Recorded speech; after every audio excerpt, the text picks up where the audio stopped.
One of the questions I hear the most is, when should we start talking to our kids about sex? And I would always say now. It's never too soon.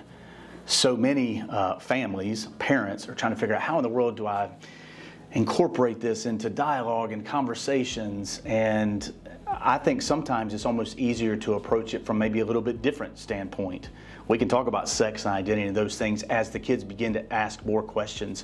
But why don't we start with purity, something we don't really talk about much, and unfortunately, the discussion of purity in the church is oftentimes about sin management, behavior modification, list of do's and don'ts, because as the primary approach, many parents take it to emphasize, hey, stay pure, wait till you get married. That's what every parent wants to yell, wants to make sure their kids really, truly hear. The tactics we tend to employ if we don't avoid the subject altogether is sometimes scaring our kids into abstinence.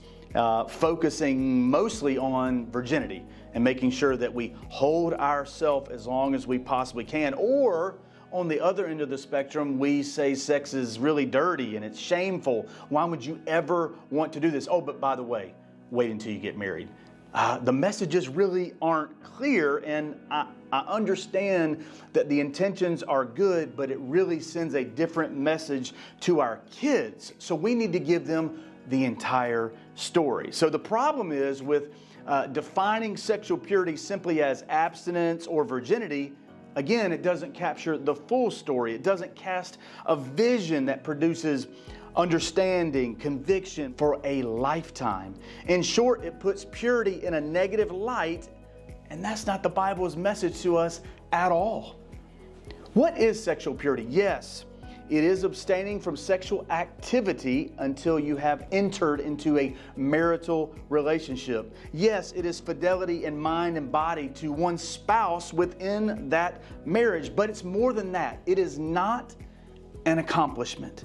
It is a relationship with the one who is pure. It's a lifelong pursuit of Jesus, a continual process of sanctification that relies on God's grace and requires repentance, faith, and obedience to the truth. That is simply what purifies us. In short, sexual purity might be better referred to as the pursuit of a purified life. Through a deepening relationship with Jesus, He's the one, it says in Titus 2:14, who came to purify for Himself a people for His own possession. So when we think in these terms, we speak to our sons and daughters this way. We open up dialogue around these things.